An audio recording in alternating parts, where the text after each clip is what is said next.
One of my friend's friends is getting married at in Rhode Island on June 13th, 2026. The venue called her and said someone is willing to buy you out of your date. She said, no, I don't want to switch my date. They called her back and said they're willing to pay for her entire wedding and honeymoon to have this date. So they said yes and think it might be Taylor Swift. This Taylor and Travis saga has officially turned into the ultimate celebrity roller coaster, complete with wedding chaos, Steakhouse cameos, and a sprinkle of NFL-sized drama. First up, the power couple reportedly shook the internet after rumors surfaced that they tried to buy out another couple's wedding date for their own June 2026 extravaganza. Then, as if that wasn't enough, the duo pulled a surprise move by casually popping into Travis's own Steakhouse. Because why not turn a normal Friday night into a headline? And now, insiders claim Taylor's wedding guest list includes everyone she's ever met, except Blake Lively. No, it's going to be fun to plan because I think the only stressful weddings are the ones where you have a small amount and people are on the... Meanwhile, Mama Kelce is out here proving she's the ultimate supportive mom, rocking Swift-inspired jewelry at a Chiefs game like a proud future mother-in-law. Over in pop world, Jonas chimed in on Taylor's new album with suspiciously polite energy. Translation, he's trying real hard to sound chill, and ESPN's Laura Rutledge couldn't stop praising Taylor for handling the NFL spotlight like a total pro. But here's where the fairy tale turns wild. Rumor has it, Taylor Swift and Travis Kelce have officially locked in their wedding date, June 13th, 2026. And yes, that number 13 isn't random. For Taylor, it's a spiritual GPS, a cosmic signature, and now possibly a six-figure reason for chaos in Rhode Island.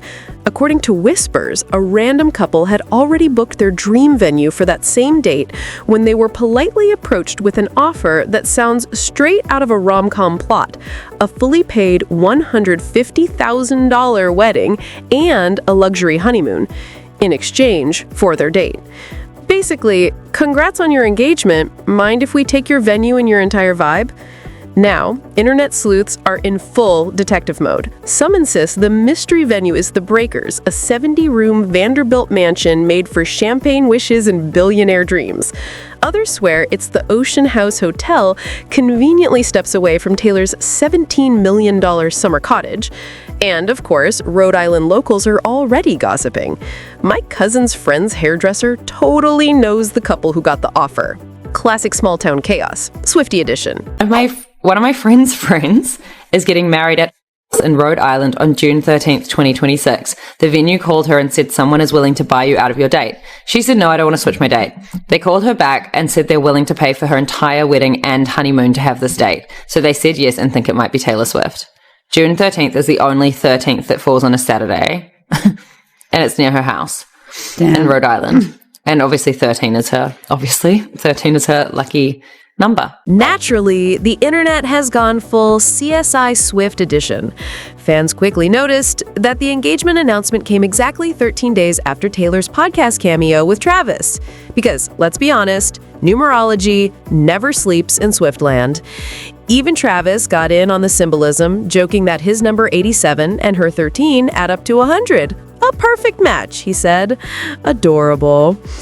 Now, both rumored venues are denying everything, insisting they don't do wedding date buyouts. But come on, if Taylor Swift wanted your wedding date, wouldn't you at least think about it while sipping that free honeymoon pina colada? And just when the world thought the Tavis headlines couldn't get any bigger, the newly engaged power couple decided to literally crash their own steakhouse the same night. The Chiefs had just destroyed the Raiders 31-0. Travis was riding the high of victory. Taylor was glowing with post-game pride. And together they thought, why not celebrate at our place? So in walks Travis, cool as ever, strolling through 1587 Prime like he's calling another play, except this time the mission is fist-bumping every diner in sight. Witnesses say he was checking if people were enjoying their meals, radiating pure, cool boss energy. I mean, when your team wins big, your restaurant's packed, and your fiancé is Taylor Swift, your confidence level is undefeated. And then she walks in. Taylor arrives a few minutes later, rocking a black miniskirt and a red top, serving Chiefs pride and pop star perfection. The entire restaurant freezes, forks midair, jaws dropped. One diner reportedly forgot their phone passcode from sheer shock.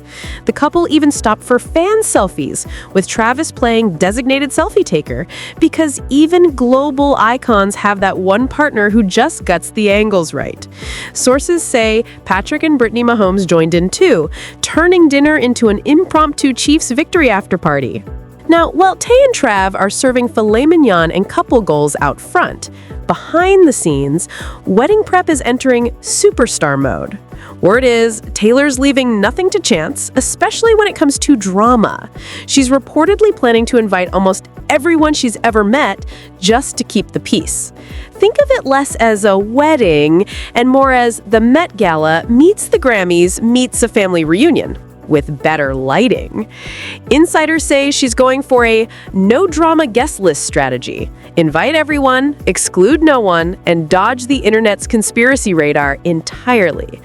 It's not just wedding planning, it's diplomacy, Swift style.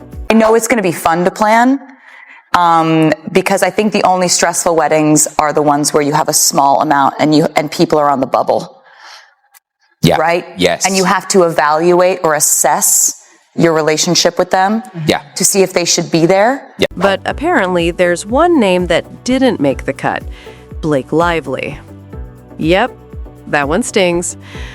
Once upon a time, Taylor and Blake were practically sister-level close. Family hangouts, double dates, holiday getaways, and even Blake's kids' names immortalized in Taylor's folklore lyrics. But somewhere between red carpets and real life, the friendship seems to have quietly cooled off. Insiders say it's nothing explosive, just creative differences and life priorities. Translation: adulthood happened, and not everyone's got time to stay besties forever. Still, Taylor's reportedly keeping things classy. She wants her big day to be pure good vibes only. No side eyes, no awkward hugs, and definitely no who sat where gossip headlines.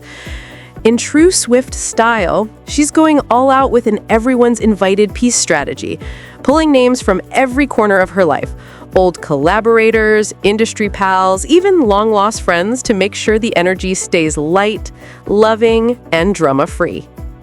And speaking of keeping the peace, Mama Kelce deserves her own standing ovation for in-law diplomacy done right. While Taylor and Travis were busy turning a post-game dinner into a red carpet moment, Donna Kelce was out here serving MVP-level family PR.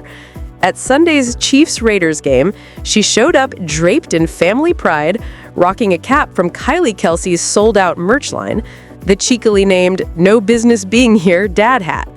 Ironic, because Donna has every business being everywhere these days. The black cap, embroidered with rainbow text and tiny white stars, was the perfect mix of wholesome and iconic, basically saying, "I'm a mom, but I'm also a whole vibe." Fans in the stands spotted it instantly, of course, because when you're America's favorite football mom, even your hat becomes breaking news. This is Chiefs Kingdom, where not even the tiniest detail escapes Swiftie-level surveillance. But the real Easter egg moment of the game, it wasn't on the field, it was on Mama Kelce's wrist. Donna was spotted rocking a sleek gold bracelet engraved with TTPD, a nod to the Tortured Poets Department, Taylor's heartbreak and healing album that half the world is still emotionally recovering from. And this wasn't just cute jewelry, it was a power move, basically saying, yes, I stream my future daughter-in-law's music, and no, I don't skip the sad songs. She stacked it perfectly with a few friendship-style bracelets straight out of Taylor's Eras Tour starter pack, turning her game day fit into a full-on Swiftie statement. If anyone's wondering where Travis gets his charm, yeah, it's definitely genetic. And because no Chiefs look is complete without a little team spirit, Donna finished the outfit with red and gold jewelry, Chiefs logo earrings, and her signature 87 jersey. She came dressed to win, and so did her sons, who led the Chiefs to a 31-0 blowout over the Raiders. Meanwhile, Papa Kelce, aka Ed, wasn't about to let his wife steal all the spotlight. According to fans, he was seen handing out Taylor-inspired friendship bracelets at Arrowhead like Santa Claus with a stadium full of Swifties. People were losing it. Grown adults acting like they'd just been handed a golden ticket. Smiling, chatting, and spreading good vibes all around, Papa Kelce proved he's every bit the hometown hero. Together, the Kelces are basically the NFL's most lovable dynasty, part sports royalty, part pop culture phenomenon, and 100% America's favorite family. While the Kelce family continues to master the art of wholesome in-law goals, somewhere across Hollywood, Joe Jonas has officially entered his reflective X era. Yes, the same Joe who gifted the world that infamous 25-second breakup call back in 2008 is now apparently vibing to Taylor Swift's new album, The Life of a Showgirl. And let's just say, the internet did not need more fuel, but here we are. According to insiders, Joe admitted he's listened to some of the record, which in celebrity language basically translates to, "I tried, but my ego tapped out by track 3. Still, he reportedly called the songs catchy. Translation, he's 100% humming them when no one's watching. And honestly, the irony is delicious.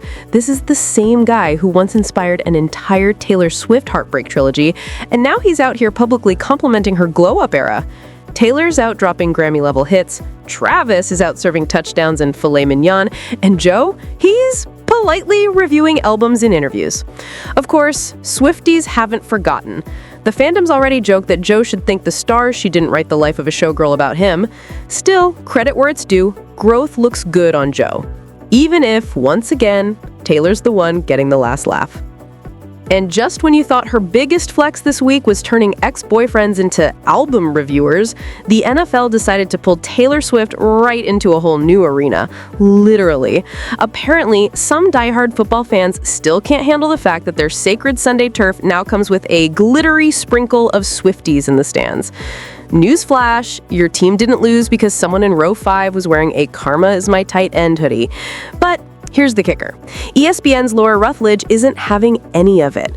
Insiders say she's been straight up baffled by the hate train, calling out the ridiculous notion that more fans could somehow be a bad thing. Let's be real. Taylor Swift turned the NFL into a full-blown pop culture crossover event.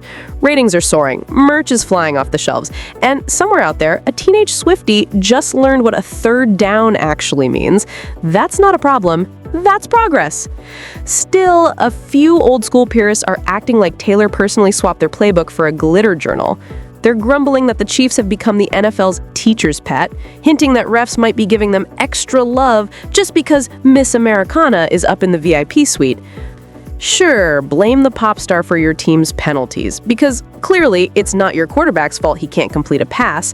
The drama apparently peaked during a recent Chiefs-Lions game when a few questionable calls had conspiracy theorists screaming favoritism as if Taylor herself was secretly in the ref's earpiece whispering, "Go easy on my man."